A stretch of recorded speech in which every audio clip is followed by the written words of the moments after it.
Assalamu alaikum, it's my channel Smart Medical Study. My name is Areej Fatma, and in this lecture of general anatomy we will discuss the blood supply of bone and nerve supply of bone.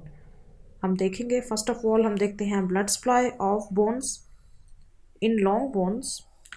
First, blood supply of long bones is derived from following sources. Long bones की जो blood supply होती है वो इन sources से होती है. हम वो आगे पढ़ेंगे. लॉन्ग बोन्स आपको पता है मैंने ये डिस्कस किया था क्लासिफिकेशन ऑफ बोन्स में.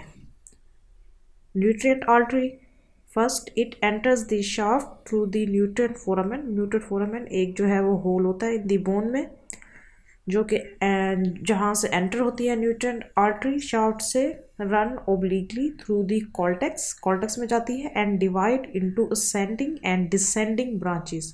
एक जो है वो ब्रांच जो है वो बोन्स के वन साइड पे वन एंड पे और दूसरी जो है वो डिसेंडिंग मीन्स नीचे की तरफ जा रही होती है इन दी मेडुलरी कैविटी.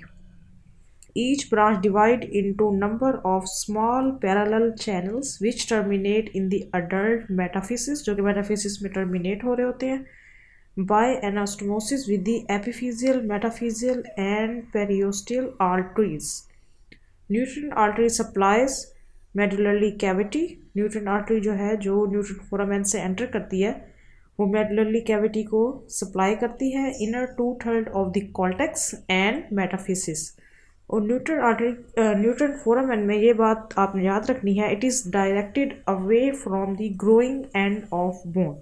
जो न्यूट्रिएंट आर्टरी होती है उसका रूल ये होता है कि towards the elbow we go, from the knee we flee. Towards the elbow supply करती है, ग्रोइंग एंड से अवे सप्लाई करती है. Growing end of a bones in upper limb में कौन कौन सी हैं? और upper end of humerus and lower end of radius and ulna. While in case of lower limb, lower end of femur and upper end of tibia are the growing ends. और उससे away जो है वो nutrient artery supply करती है. Periosteal arteries की अगर हम बात करें, these are specially numerous beneath the muscular and ligamentous attachments. यहाँ पर जो है इनकी नंबर ज़्यादा होते हैं, ये ज़्यादा यहाँ पे पाई जाती हैं. They ramify beneath the periosteum and enter the Volkmann canal to supply the outer 1/3 of the cortex. ये अब आउटर 1/3 ऑफ द कॉर्टेक्स को सप्लाई करती हैं. नंबर थर्ड जो हमारी आर्टरीज हैं वो एपिफिजियल आर्टरीज हैं. These are derived from peri articular vascular arcades found on the non articular bony surface. Out of the numerous vascular foramina in this region, only a few admit the arteries and the rest are venous exit. वो rest जो बाकी जो हैं वो veins के लिए होते हैं. Number and size of these foramina means holes. Number and size जो है they may give an idea of the relative vascularity of two ends of the long bones. Metaphyseal arteries, these are derived from neighboring systemic vessels. They pass directly into the metaphysis. ये metaphysis में directly pass करती हैं and reinforce the metaphyseal branches from the primary nutrient artery. In miniature long bones, जो हमारी miniature long bones होती हैं, infection begin in the middle of the shaft rather than at the metaphysis. Miniature long bones में infection जो है वो middle of the shaft में ज़्यादा चांस होता है वहाँ इन्फेक्शन का. वो किस लिए होता है? Because nutrient artery break up into a plexus immediately upon reaching the medullary cavity. Medullary cavity में रीच करने तक वो जो है न्यूट्रिएंट आर्टरी ब्रेक हो जाती है in up to various plexus immediately. इस वजह से जो है वो मिनिएचर लॉन्ग बोन्स में इन्फेक्शन जो है वो मिडल ऑफ द शाफ्ट में कॉमन होता है. In adults, however, chance of infection are minimized because the nutrient artery is mostly replaced by the periosteal vessels. क्योंकि क्या होता है, एपिफिजियल जो फ्यूजन हो जाती है और मज़ीद बोन्स की ग्रोथ नहीं होती इन अडल्ट्स.